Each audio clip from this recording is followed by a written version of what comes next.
Ashama harka fuudhee hordoftootaa fi kabajamtoota chaanaalii kee jalatti argamtan marti keessanuu bakka jirtanitti nageenya waaqayyoo isiniif haa baay'atu isiniin jecha. Akkuma beekamu namoota 3 namoota 4 akkasii gaafii waa'ee hojii irratti viidiyoo isinii waraabisanii deddeebisanii gaafii na gaafattan ni jira. Kanaaf gaafii sana akka walii galaatti raggaasa wajjin isinii deebisna jedhee tanaan dhufee maaliif amma ta'e tokko isaatu narra hubannoo qaba waan ta'eef akkasiniif galutti isiniif ibsuu barbaade. Kanaaf hundumti keessan aga dhumaatitti viidiyoo kana dhaggeeffadhaa, like share gochuun irraafatina koomentii barreessa. Kanaaf jennaan xiqqooshii waa'ee hojii akkamii maali hundumaa isaatu irraa keessa quba qabaa isaatu keessa ture waan ta'eef hubannoo immoo nama qaburraa yoo ta'e malee bosottuma yoo haasa'an isiniifillee galuu danda'a, yaada guddaa isinitti ta'uu danda'a waan ta'eef asumaan isa isinii gaafadha. Haga dhumaatitti dhaggeeffadhaan isiniin jedhashi. Gaafiin tokkoffaan suuqii akkamiitiitu qarshii 200 nama gaafataa naan jette. Mee isumarraa oonan deebisuu barbaade amma si'aatii kanatti مكرونين 5 كيلو مية كرجاسة 5 كيلو مريكم صديق كلام دوكيتين 5 كيلو نقرب مريكم أنا صديق تربان أنا أشابون اللي كسم دبلي جرا كدوريتي مي أشابو مي كم بتسون كمتاسو في الجنة كمتالي تو كيجي مريك ما في جا ما بشني بشنطة ألماني. Kanaaf akkasuma zayitiin illee ni jira suuqii keessatti wanni hojjetamne hin jiru. Zayitiin suuqii gifa biloo jedhee jechuudha minmoodha kaastee hanga meeshaa guddaa ittiin barbaadamu akka kazaa kana immoo guutuudhaaf jechuun baay'ee ulfaataadha. Sa'aatuma kana akkootii irraa boociqoo darzana tokkittiin bitoo jette gara birrii 500 pirootokoolii darajaa qabaa. Baay'ee tokkitti bitoo dhattee baay'ee tokkittiin birrii 50 reefurtamii gabrii jaatamaa naannoo deemaa jira. Isaa kanaaf baay'ee ulfaata meeshaa suuqii sa'aatii kanatti. Kanaaf ani isinitti dabalee hin jenne isuma sanuyyuu an akka kootti mana kiraa wajjin qarshiin 200 kun aan deettee gaafa suuqii jammartu hin gaadhee yaadu an akka kootti mana kiraa fakkeenyaaf iddoo mana kiraa isin fudhattan santu murteessa isinii gala. Waggaadhaan 20 kaffaluu dandeessa, 30 kaffaluu dandeessa, 15 kaffaluu dandeessa. Gibira bichaa dhugaan isiniin jedha gibira bichaa qarshii 12 kaffalee yoo isiniin jedhan ana amantan dhugaa risiitii hojii isinitti agarsiisuu hin danda'a. Kanaaf manni kiraa akkasuma hin jira kan waggaadhaan kaffalamu. Annaa kana wajjin gaafa dhaqee yoo ati waa qabaatte malee waan tokko hojjechuu hin dandeessu. Qofaa warri suuqii hojjetu fakkeenyaaf walirraa furatee walii booddee kenna. Amma warrumti wanni akka faafaa maannoo bootaas meeshaa fidan kanaa fidanu namni duubeessitti gurguru hin jiru. Qarshii kee kaashii sana dhattee yoo kaffalte meeshaa kee furatte malee jechuudha. Kanaaf saandalli baakoon tokkichi birrii 6 birrii 12 andanyaadha kan jedhame guddaadha kan jedhame birrii 12 ture yeroo nan jiru. Har'a geeru birrii 60 70 wanni baakoo tokkitti bitachuuf jechuudha. Namni saandalla baakoo tokko bitachuudhaaf birrii 60 70 baasaan siniin jedha. Kanaaf inni guddaan sin atteeshinii itti gootanii mataaf dhukkubsuu osoo hin taane itti yaaddanii mataaf dhukkubsuu osoo hin taane qarshii keessaa walitti qabachuu gaafa irra geechessan immoo hojjechuu. Amma akkasiin godha akkasii kanan nagaa ootte matuma keetis dhukkubsa jechuudha. Kanaaf qarshii keessaa walitti qabadhaa siniin jechuu jaaladha. Kuni kana gaafii lammaffaan immoo taktiin baajaajuma wayyeen jedhaanii naan jettee baajaajii an akka kooti baajaajiin filadho maaliif jennaani baajaajii yoon ofii kiyyaa ofii itti fayyadamaa ta'a malee gandatti kennee an akka kooti itti fayyadamaan ta'u tokko kana. Lammaffaa immoo beezilii yeroo kana iddoo tokko ulfaataadha.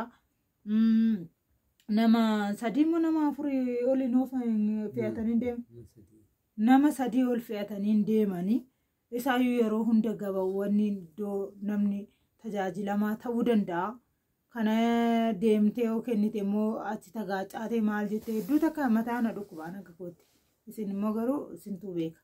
kuni kanaadha kuni akka yaada keessaniiti akka yaada kootiti jechuudha. Suuqii garuu meeshaan keessu sirraas gurguramus baatu kisaara. Booduma yeroo achitti si furata malee kisaaraan qabdu jechuudha. Hammaatitti fayyadamte hammaati gurguratti sana walitti qabattaa jechuudha. Kana gaafii sadaffaan immoo suuqii meeshaa tokko banachuudhaaf hagam qarshii na gaafataati. Kun suuqii meeshaa gaafa jettu tokkoffaa meeshaa baay'eetu jira. Meeshaa elektirooniksii jira. Meeshaa hedduutu jira. Kanaan naaf hin galu. Meeshaa manaati jira. Kanaafuu meeshaa manaa gaafa jedhamu burcuqqoorraa eegalee siinirraa yookaan maankarraa eegalee wantoota mana keessatti biiffee keessatti fayyadamu. Innis immoo suuqii shagaxaa kanaa olii malee isaa gadi miti.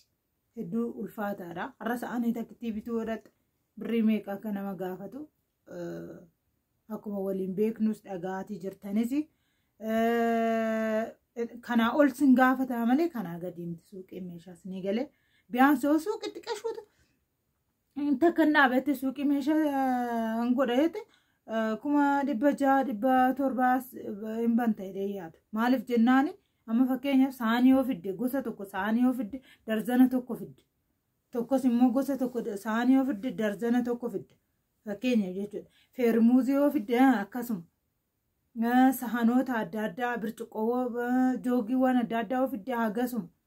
Kanaaf bira distiim namaa hin jiraamtiire meeshaa jechuun kana natti fakkaate yeroo akka kootti naaf hin galle hagasuma sana ol dabalaa jechuudha. Namni immoo gaafa hojii tokko hojjetu biizinasii tirfii ta'e qabaachuun dirqama. Fakkeenyaaf osoo hojjettu meeshaan tokko si alaa dhumuu danda'a maal jechuu danda'a. Meeshaa san itti dabaltee kan fudhattu xiqqoo ishii qabachuun immoo dirqama jechuudha. Hojuma fedhe irrattu yeroo hojjettu waa harkatti qabachuun dirqama. Kanaaf hundumti keessanuu ittiin cinqamina jireenyi akkuma barbaadan ni jiraatanii yeruma irra geechanii itti yaadanii. Jecha namaa duwwaatu osoo hin taane gaafa irra gahan murteessu. Hojii maal hojjedhee tokkichi immoo amma biyya galuu fananii yoo nana maal hojjedhee an jettu immoo hojii iddoo ati jirtuu fi qabeenya keetii fi sammuu keetiitti murteessa. Siigala hojiin hin tuffatamu siniin jedhee jira. Kana duras hojii amma achi teechee akkasii godhaa akkanan godhaa gaafa galte sana qabeenya qabdu sana jechuudha. Yoo naarra hojii kana hojjedhe qabeenyi kiyya kun hojii kana naa hojjeta. Bakki ani jiraadhu kun hojii akkamiin naa hojjeta jettee akka sanitti wal madaalchisuun gaafa galte malee amma achi teechee murtee kennachuu hin dandeessisu jechuu jaaladha. Kanaaf jennaan inni guddaan iddoo ati itti hojjettu sanii fi lammaffaan immoo waan ati qabeenya ati ittiin qabaattee ittiin hojjettu sanii jechuudha isiniin murteessuun. Akkasiin malee namni ilaalaa murteessuun sinitti hin danda'amu siniin jedhaa yoo nan balleessa dhiifama naaf godhaa. Akka isiniif galutti isiniif ibseera jedheetiin yaada. Yoo naaf danda'ame immoo nan laala wanni na gaafatan hundumaas viidiyoo waraabu nan mokkoraa. Biifee yoo toleedhanis waa'ee biifee isiniif dabarseedhee kaayyoo qaba. Yoo naaf danda'ame namoonni tokko meeshaa isaaniif viidiyoo waraabsisuun itti ulfaata. Maaliif akkuma kana dura isiniin jedhe barnoota hin qabanii asitti magaalaa kanatti isinii galee. Kanaaf jennaan hundumaa isin biraan hin gaa naaf galatooma buna dhugaatii jirra garuu waan hundaafuu isinitti mul'atu ta'e hin beeku. Asitti buna dhugaatii jirra xiqqoo ishee ol fagaatee jira. Akkasii naaf galatooma laayik sheer godhuun hin raaffatinaa. Nuti tollaan yeroo tokko ni dhufna viidiyoodhaan hojumaaf adda. Innis boota biraatti waan hojjetuuf kanuma walirraa banneen isiniin jedha. Laayik sheer godhuun hin raaffatinaa. Galatooma laayik sheer godhaadhi. Galatooma. Ulfaadhaa koomentii keessanii immoo hedduu takka ulfaadha dhugaa baay'ee tokko nama jajjabeessitu haamilee namaaf taatu galatooma baay'een isin galateeffadha. Umurii dheeraa jiraadha. Abshiraan isiniin jedha. Nagaan biyya keessanitti gala maatii keessanitti akka galtanii anillee abdiin qabaa naaf galatooma.